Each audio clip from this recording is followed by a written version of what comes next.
What it is, y'all, it's your old boy Pilk, and we need to talk about episode 1 of Wistoria Wand and Sword. Now, I know this episode is long since behind us, but the honest answer here is, after reading the manga, I really wanted to go back and do comparisons of all these episodes because there are significant differences, things I think the anime did better and things I think the manga did better. So we're going to jump right here into really episode 1 and chapter 1. And chapter 1 really is its own distinct opening episode. Now, when they kick it off, everything here is pretty much the same as you see in the anime. Anime's a little more drawn out. They give you a few more ideas about what specifically is going on. But I want to emphasize how beautiful the art is in these opening illustrations. I'd almost say very anime-esque and almost better than what we get later on in the manga. They really open up with just an example of how this artist is just able to take Omori's world and put it into proper context, and it just is absolutely gorgeous. Some of the best frames of manga art I think I've seen. Might be stretched to say ever, but it's really gorgeous stuff. So really, the opening here is not much different than what we saw in the anime. The exception being with those first, I forget what they're called, but the Hellhounds-ish adjacent things that show up. There's really just the one, and he takes it out with precision. And in this shot in the anime, and one thing I really think the anime excels at is giving you, like, scope of what Will's truly capable of, where here you just kind of get the idea, okay, he beated the monster. He defeated the monster. And it is what it is. It's done and done, right? Well, yes and no. So here's the deal. In the anime, remember, there's like dozens of them lined up after the first one. So you know immediately, like, it gives you this concept of, okay, Will isn't just really good at what he does. He's superhuman and just amazing and over the top, right? Now, obviously, the first few, pages are just the setup for the series, but I really feel like the anime almost did a better job in that respect. Now, really, everything that happens here in the classroom, if you remember back, Sion kind of embarrasses Will, and everything just kind of goes how it goes. There's really no difference here. The only thing I will say is they do give you an idea that maybe Will's going to do something. Maybe, he's got a little bit of power. It's just, no, there's nothing. Absolutely nothing. And they really kind of give you, with a lot of these cells, like in my opinion, a little better grasp on the limitations, for lack of a better way to put it, that Will has to endure here. But other than that, really everything just goes down exactly as it does in the anime. One thing I will say, and as you kind of see here, this is Sion from the manga. Looks way different than Sion from the anime. Now, the Sion from the anime looks like a very typical anime antagonist.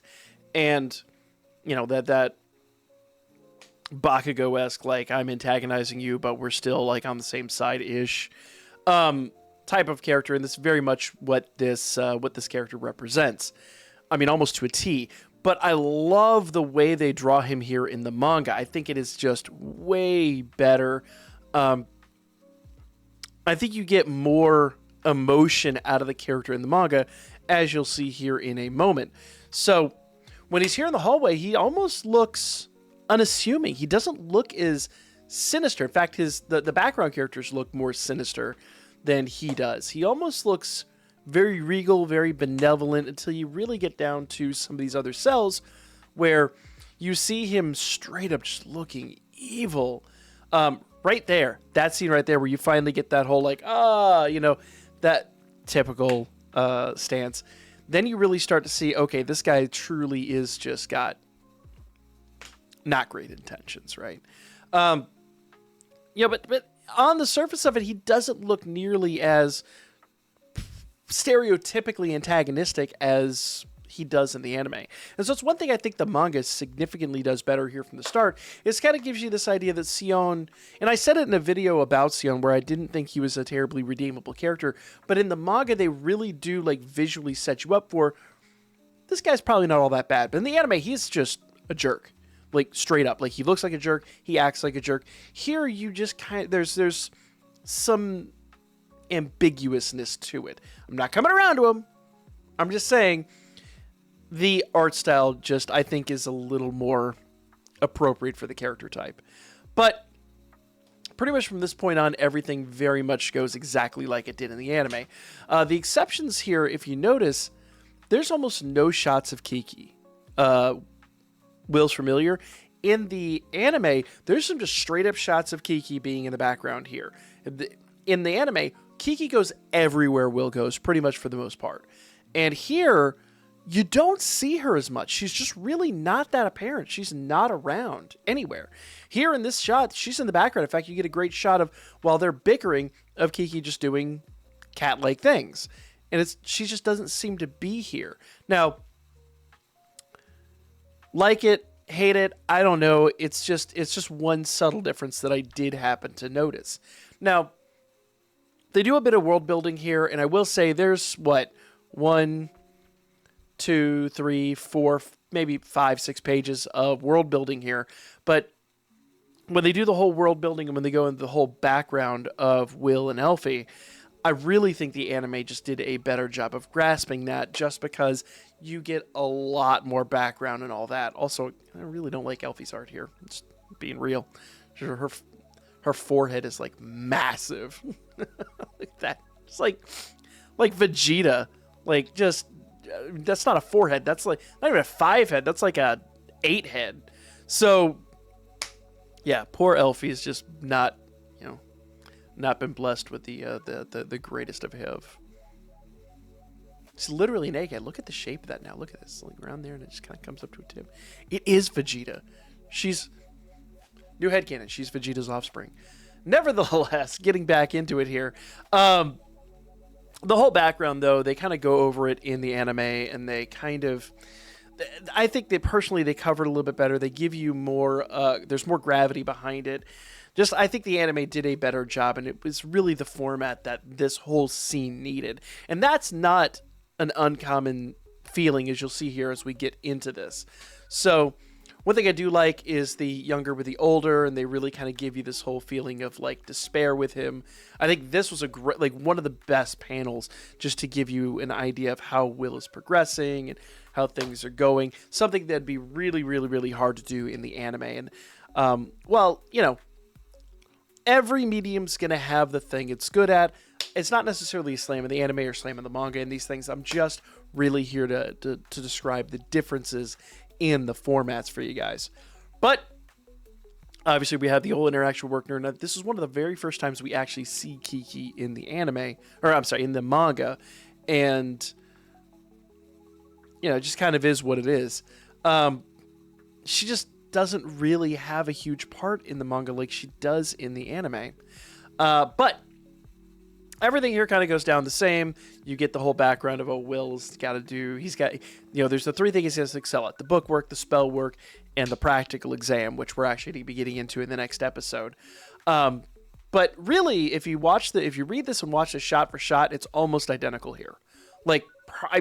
So close. It's actually really impressive and phenomenal. Like, the anime studio really did their homework. They got shots like this perfect. They got shots like this perfect. Like, even down to this. Like, they really did their homework, and they did a phenomenal job of lining these up and making this really come to life. So really, the production company did a chef's kiss, spot on, phenomenal job of bringing this manga to life. To screen. I absolutely love it. Now, here's where Sion is a little bit more like his anime counterpart. You get this shot, but this is really the only shot of him that kind of looks like this. Everything else, he's kind of in the middle ground, I'll be honest with you. But nevertheless, as we get in here, we're obviously getting into the latter part of the episode, where everyone is now in the dungeon. And this is where some of the biggest differences between the anime and the manga really start taking place. This shot is one that I don't think we got out of Sion, and I think it's to the deficit of the anime. I love these. These, perspectives really make him look like a devious character. And it'd be something really hard to do with the way his character is designed in the anime. That's another reason I think his manga character design is so much better than his anime character design. And I know it's a nitpick, but he's able to go back and forth from here where he just kind of looks, kind of normal to here where he looks very evil. And I really love that. I wish they could have captured this character's figure a little bit better. But you guys know what happens next. The monster comes out of nowhere and just floors dude. Now, I'll say this, in the anime when we were first watching episode 1, I'm like, oh boy, God, he has been straight up unalived. He landed with a squish and a thud. The manga, they give you a little bit more, okay, maybe you survived it. There's a possibility, though that claw is the size of his entire torso and head, so it's a heck of a hit. You're going to need one really good healer in order for him to kind of come back from that. So, we know he does. But I think the anime, from this point on, really the anime just does a way better job. And really what's interesting here is as Will's kind of traversing through the dungeon here, if you go back and watch the anime, this dude is dashing through the dungeon. Like, he is running. He is doing superhuman feats once again. And here he's just kind of casually strolling. And I really feel like the anime gives you more of like the superhuman aspect of Will. I really feel like the anime did a really, really, really good job of this fight. Where the manga, he's just kind of, standing in the background and doing his thing. And he has the whole, should I help him? Should I save him? I owe him nothing. And they kind of show the bullying here. But in the anime, there's like, I don't know, a minute straight of just awful things he's done. Not just, he's surrounded and he's been ridiculing him. No. Like, he puts a sign on him. He's been, like, over his shoulder, like, whispering horrible somethings into his ear instead of sweet nothings. Things like that. Like, this dude has been terrible. And I really feel like the anime gave you a better concept of just how antagonistic Sion has been versus here where, okay, well, Will just had to deal with him talking smack one time. So the anime really gave you an idea that Sion is just awful. Absolutely awful. Now this shot right here with Sion and, with Will and Elfie, I think this is about the same. We see that Elfie gives him the glasses and then we get this shot. But in the anime, remember, this is where Will darts in and kind of comes out of nowhere. And we get a little bit of it here, but I think the anime did so much better. In fact, we kind of get the shot that's behind me here, if you remember that scene, is, well, actually that's coming up here in a moment, but a lot of this doesn't have the gravity and the weight. Like, there's probably a solid 2-3 minutes of animation between these two pages and where we actually wind up with them. So, then of course we get the interaction between Werkner and I can't remember the other dude's name. But these two guys just kind of have their interactions, and that's pretty much spot for spot. But here, we get, I can't think of how they would do it better in the manga. I think it's done as well as they can in the manga. I just don't feel like they capture the essence and the gravity and the weight. Like, literally the gravity. Like, it feels like when he lands a hit, it feels like it hits like a 10-ton sledge. And here it just kind of wham, thud, wham, thud. He's swinging a sword. No, in the anime, there's something about the way that they portray these swings and all the gravity and all the weight and all just the sheer force of these interactions is way different. And this is the one place where I feel like this franchise, as good as it is on paper, I'm going to say it, really needed the anime. I think this really needed the anime adaptation to really come to life. And that's my honest opinion here. If I was reading this and I found out they were making an anime, I picked this up obviously after the anime. If I was reading this and I heard they were making an anime, I would be over the moon. Shots like this and shots like this. And of course, this, which pretty much is the back shot of what's behind me here. Things like that are just phenomenal. And the one thing I want to emphasize here, this whole thing goes on for like 2 solid minutes in the anime, where he goes to pick up that giant sword that the monster dropped, and the way he's swinging around, and the monster tries to use like this like a breath blast thing, just to straight up mouth laser.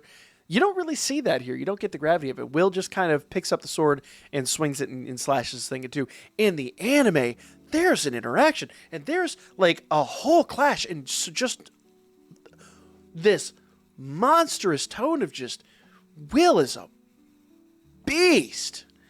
And I just didn't get it here as much. And I wish we had gotten more of it. One thing I do like, though, and I will say it again, Sion goes from this to this. And we don't really see that in the anime. He's just kind of statically at this. We never get this face. And that, I think, is the one real good place where the manga does excel over the anime. We get more, dare I say, more interaction with the characters, but more variance in their physical features. But everything from this point on is pretty much just the episode. There's not a lot here, guys, from this point going forward. But really, if there's one thing I think that the manga does better, it is characters. If there's one thing I think the anime does better, straight up, it is just action, number one. I mean, let's face it, that's what hooked most of us probably. And number two, I think they do the story a little bit better. But I wonder how much of that, because there's a lot of notes sometimes at the ends of these chapters, especially at the ends of full volumes, where Omori does write some more. So I'm sure Omori is giving these guys notes. We'll talk a little bit more about how busy that guy is. Holy... Probably the busiest light novel author, at least that I'm aware of. This dude, he's got his fingers in everything. But for now, like, comment, share. We'll be back with episode 2. Until we catch up, coming up real soon.